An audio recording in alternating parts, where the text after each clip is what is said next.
How's it going, Johnny? What's up, Francis? You're in my way there. You've been banned, junkie. Now turn around and take your little friends with you, or I'm gonna have to get rough with you. Hey, Underpants. You mess with one boy adventurer, you mess with all of us. I think they were hoping you'd say that. Looks like you got a little, herpy on your lip there. You been kissing your wife's ass? After I put herpy in there? What? Oh, no, he didn't.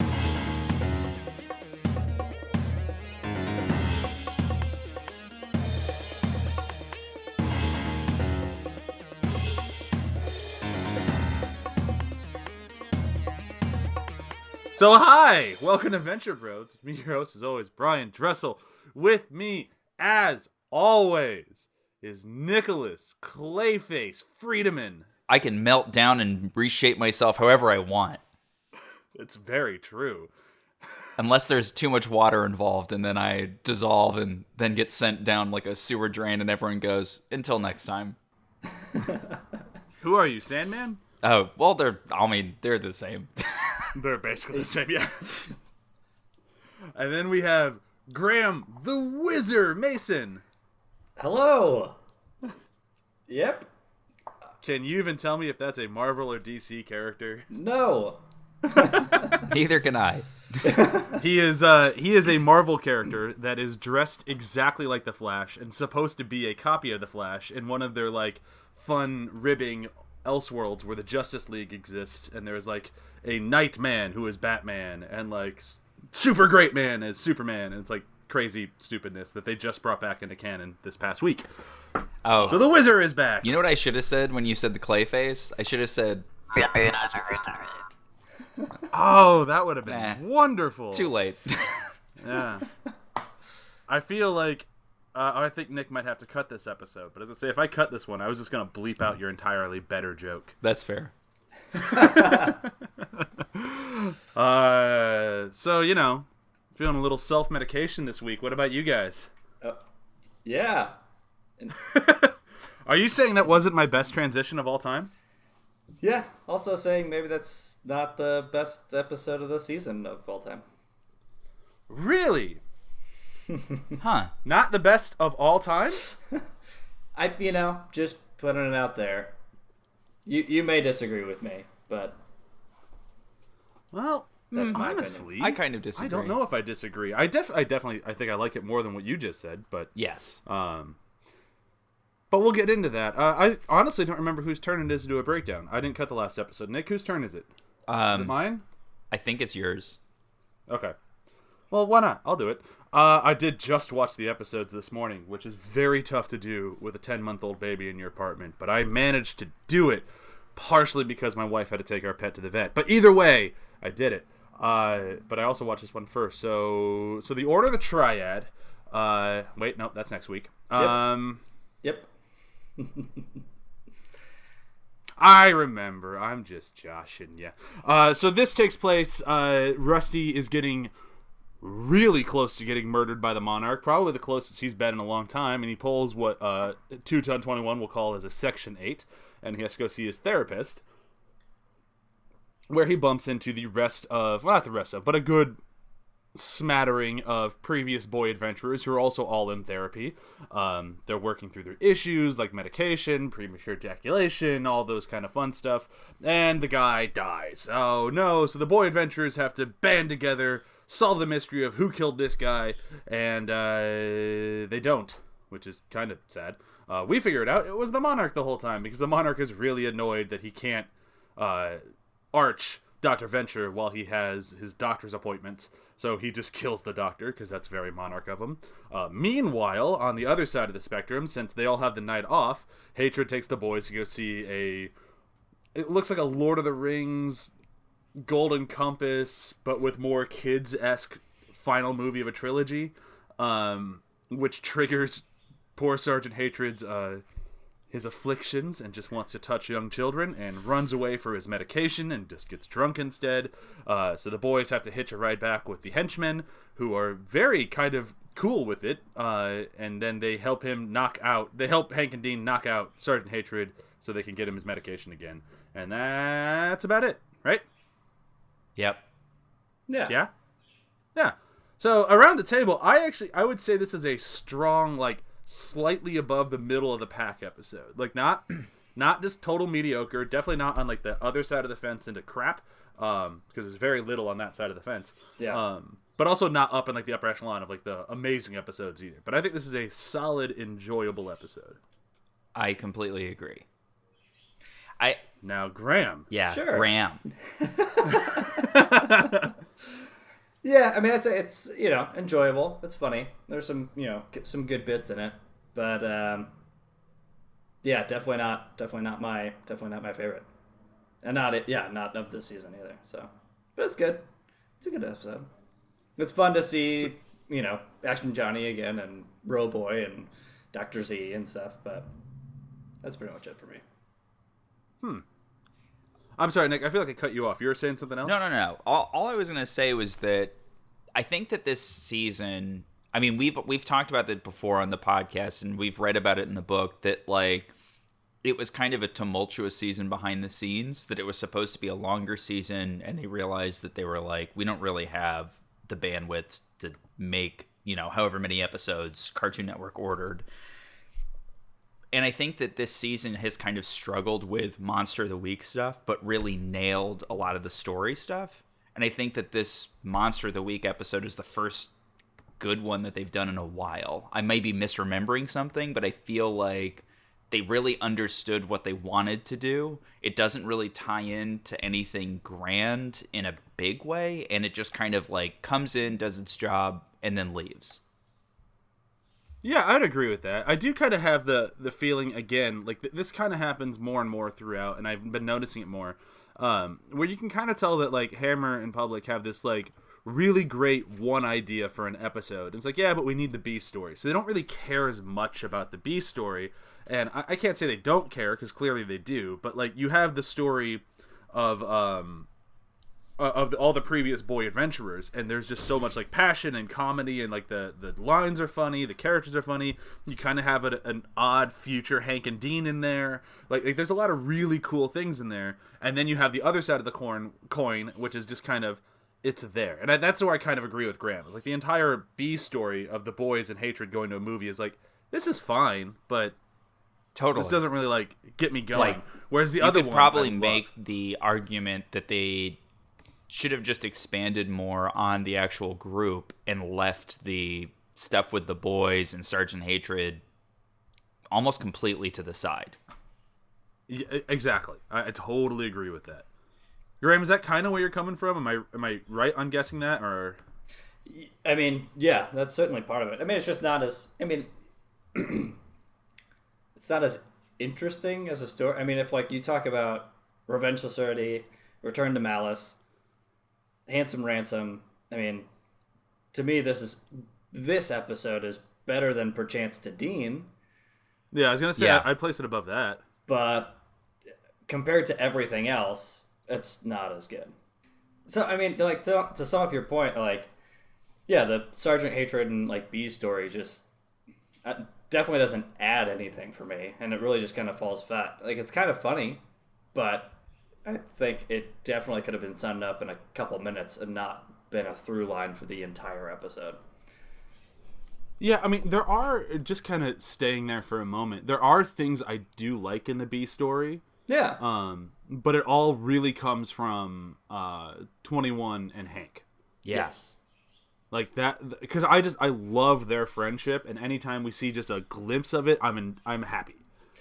Yeah, I mean, that's, one of my, favorite moments of, like, when Hank comes out of the theater. It's like, dude, can we get a ride? Dude, tell me you didn't leave before the end credits. Like, amazing. It's awesome. I love it Friendship is not be- incredible. Yeah, I love that it's like he doesn't even think about doing something like the Monarch would want him to do in this situation. It's just like, oh, my friend left before the credits were over. What an idiot. Yeah. And I loved that. I thought that was really cool. I did think it was kind of interesting that the end of a trilogy would have a credit tag. Yeah, but, me too. But it works. whatever. Yeah. Like, it works fine. I mean, who knows what the fuck that movie was? It sounded horrible. It did. I mean, I guess it was better than the first one, though, but not quite as good as the second. True.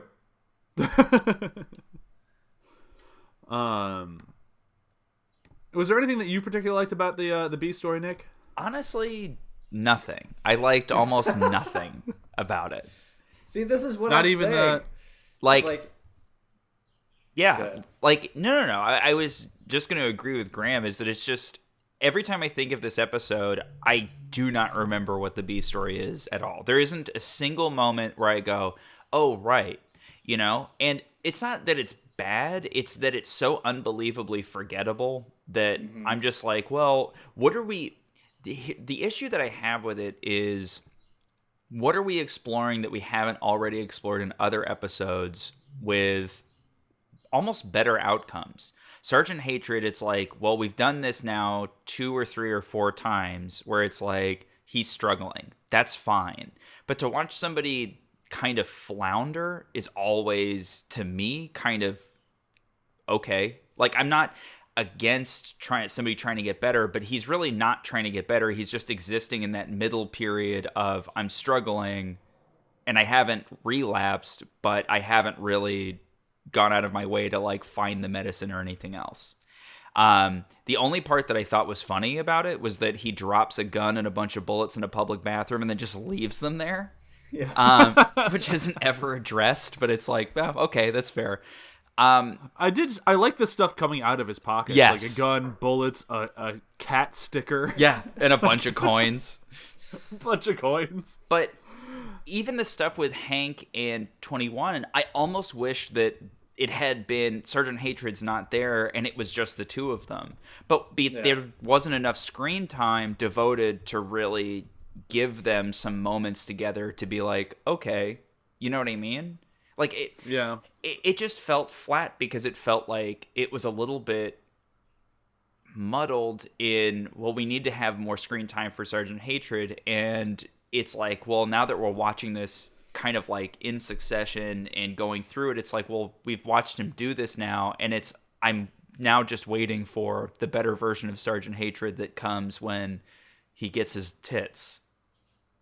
Yeah.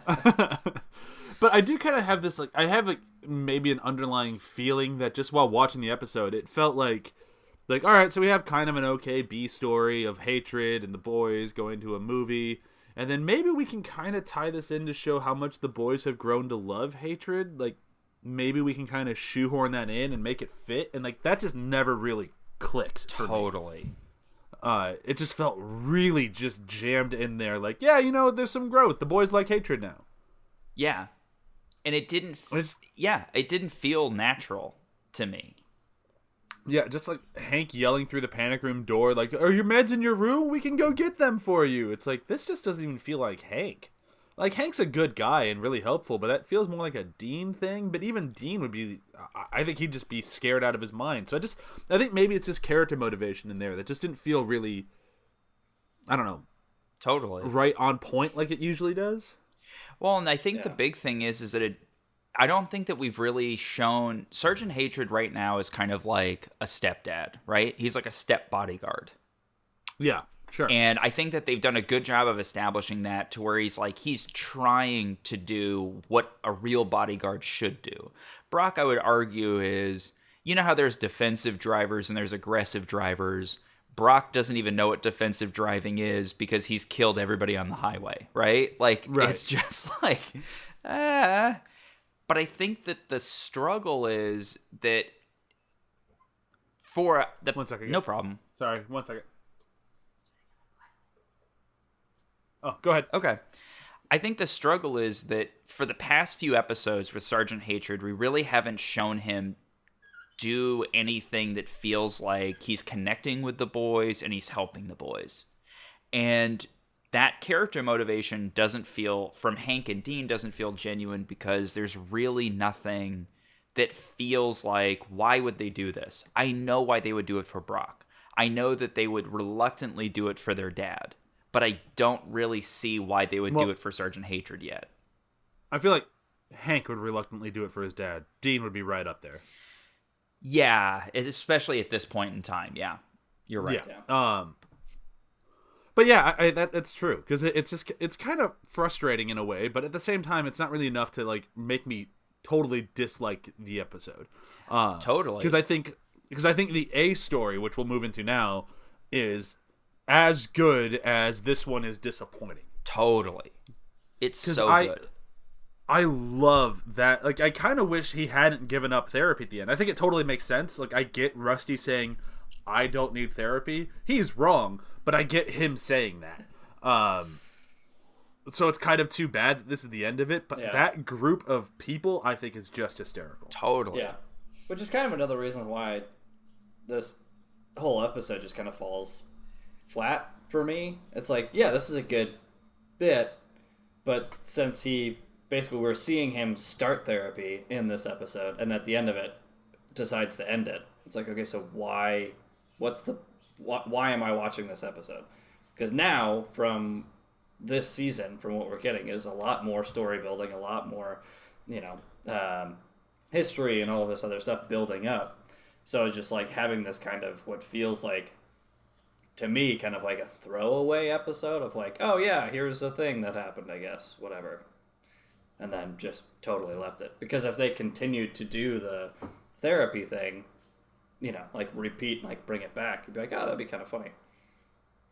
Yeah, that's true, but I do kind of have this, like, it's kind of like what Nick was mentioning earlier. It could just be that this season just isn't the best for Monster of the Week, and because they're doing so well with story episodes, when they try to do, like, half story, half Monster of the Week, you get this kind of in-between thing where we're kind of at with this one, where it still feels like it's supposed to be story because it's trying to show potential growth of Rusty, but it's still very much a one-off.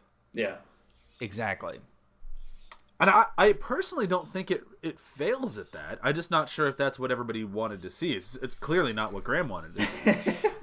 Well, yeah, and I don't think it fails necessarily, but it's definitely not what I wanted to see. No. Right.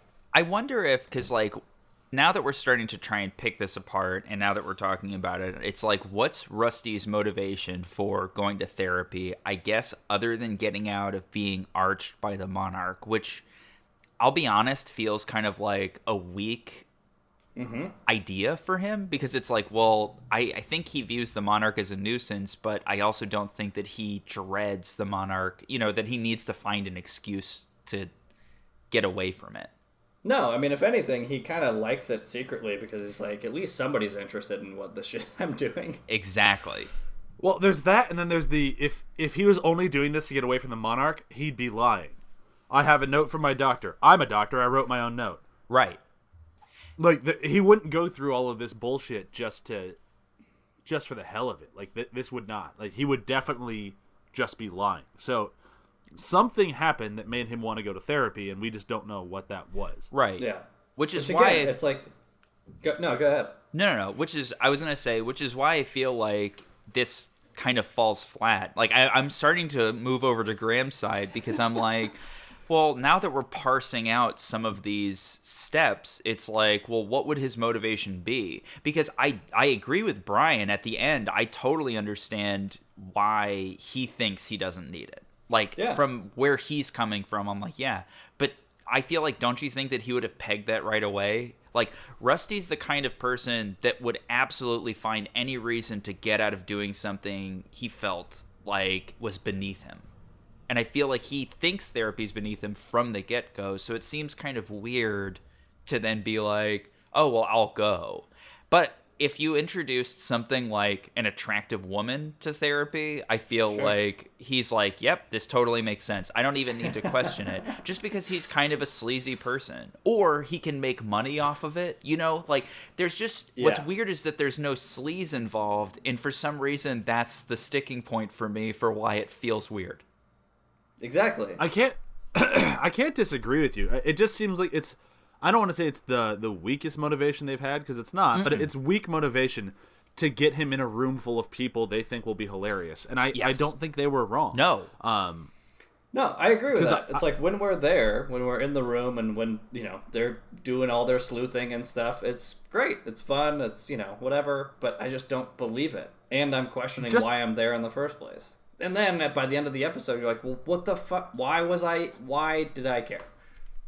Other than being entertained for I think 15 I minutes. enjoy them so much that I'm just willing to give all of the very good reasoning both of you have just had a total pass.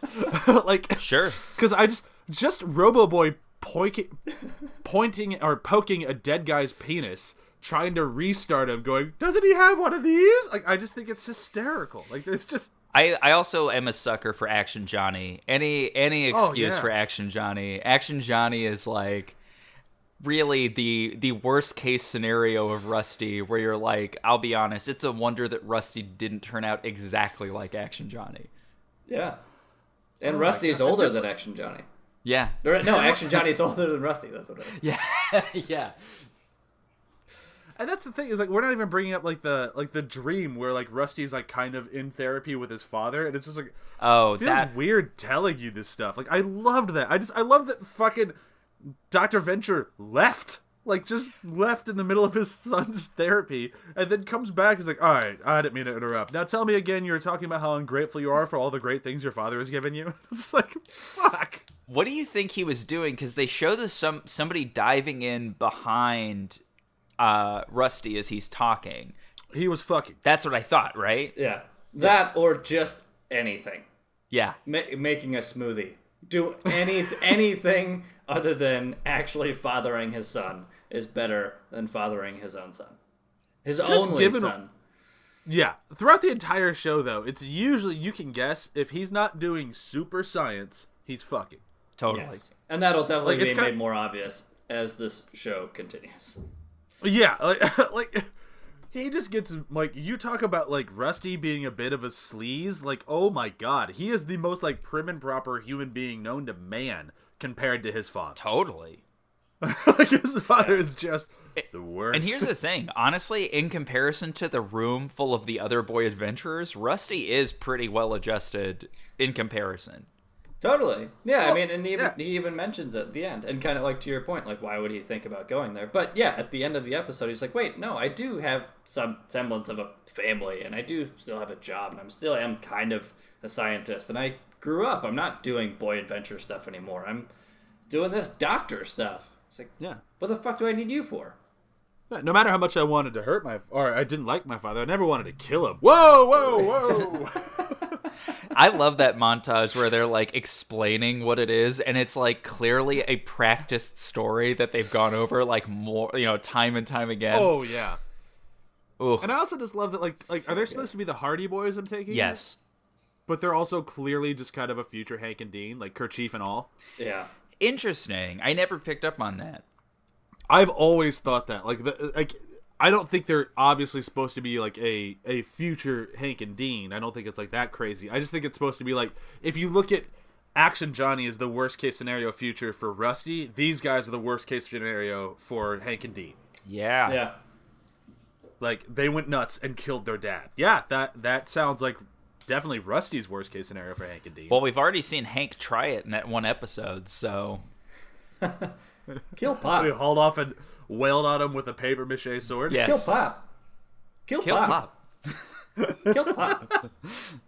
And then we've seen a weird version of Dean kind of try it. No, he actually doesn't try and kill Rusty, so never mind. No, he tries to kill Dean. He tries to But kill still, Dean. Yeah.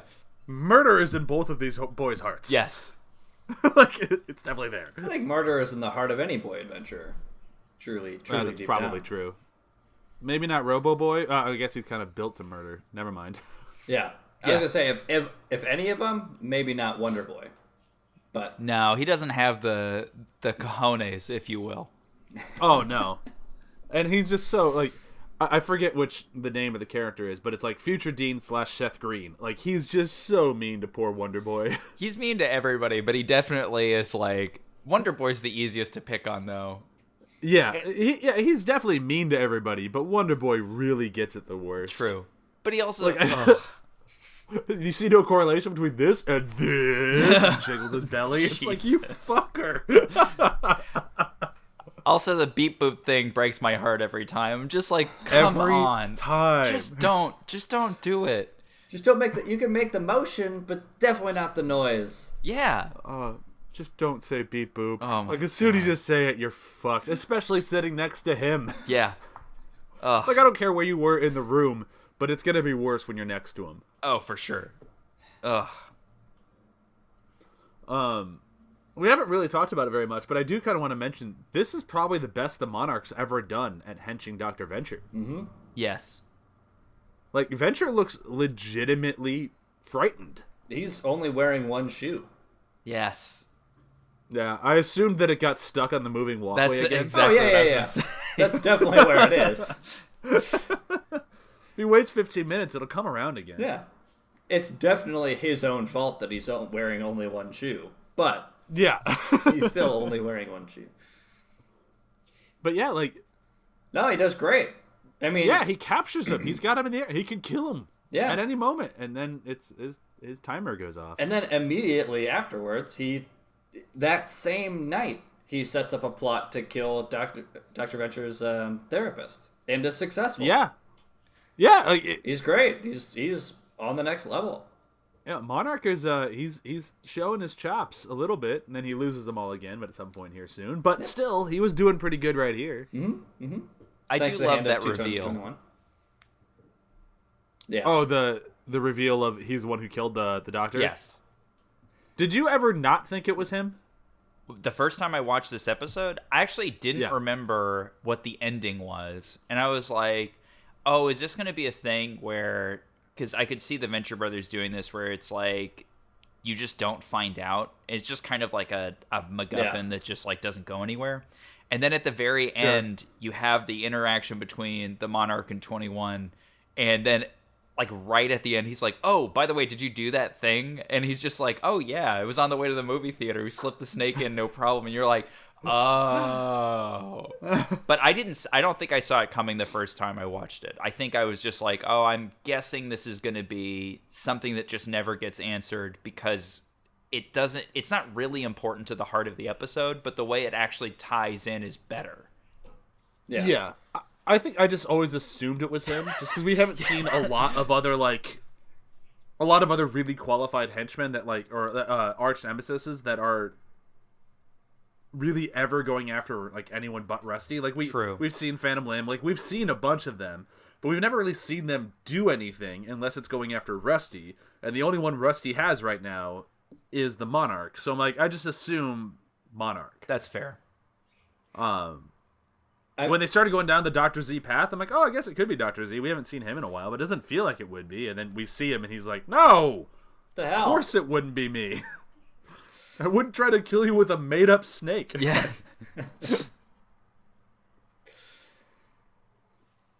Yeah, I just kind of figured it would be shit. kind of like a one-off, nothing character, just like the weird ninja that we got at the very beginning of the show that was obsessed with Dr. Venture's Ure?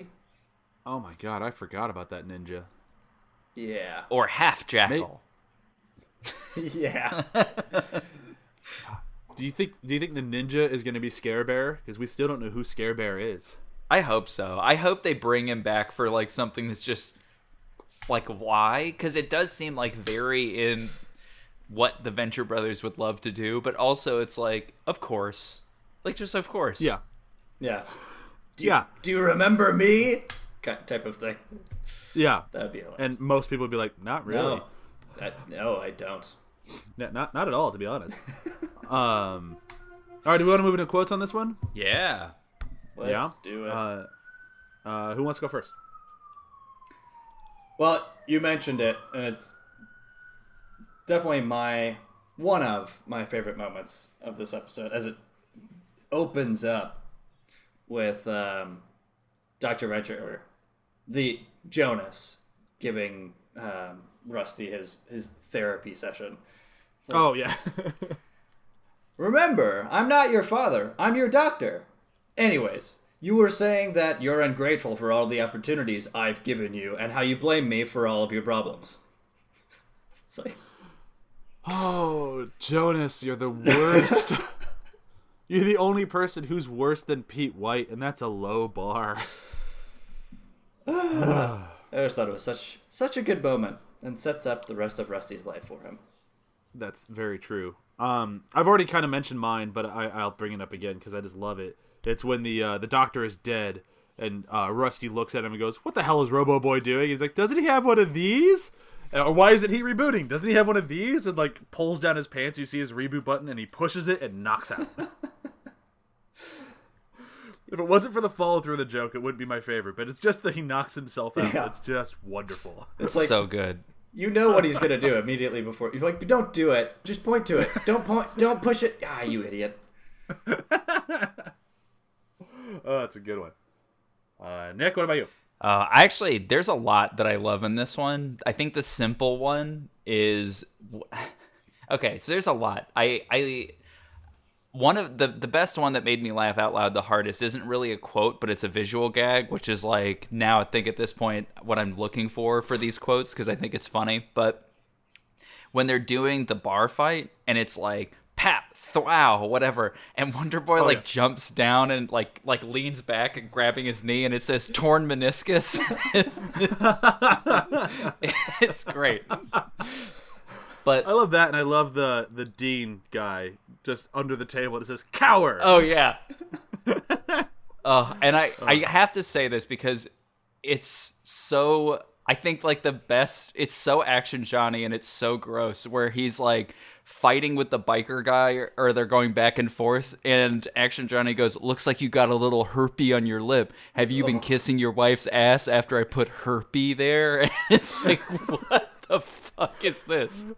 And it's herpy in there, which is just so gross. It's so gross. And the way he says it, it's the best. Yep. I am also a sucker for Action Johnny, and they use him just the right amount. Yeah. Yeah. I also love that it's singular. Why is it singular? Herpy in there. I also like the setup of that whole scene to where I forget the Dean Hale character. I forget his actual name, but as they're walking into the bar, like, oh, there's that man. I remember him from his file. And you see the picture of the file of the guy with the scuba mask on and the whole scuba gear and everything. And then they pull down the file, and he's just wearing all of the scuba gear. It's like, you remember his face. That's the most obvious thing that's pointing out to you, with a fucking huge mustache and everything. Oh, it's so it's hilarious. God. It's a good show. It is. Even the episodes we're not huge fans of, still good. Yeah, I mean, it's got good moments, but it's just, Well, you can't all be winners. It's true. I think it's time to move into plugs and say goodbye. Yes. Yeah? All right. So, be sure to listen to After the Hype, Thursdays at 10 a.m. Be sure to listen to Samwise, Tuesdays at 10 a.m. And then be sure to listen to Demon Days, the new real play D&D podcast that we have coming up. It launches on April 24th or 6th. I don't remember which, but it's one of those two. And that one will be a lot of fun, too. So be sure to check that one out. And always, you can find all of us stuff at athpod.com. Nick, Graham, anything to plug? Nope. No. Wonderful. So with that, I will say bye. Bye. Bye, bye, bye, bye, bye, bye, bye.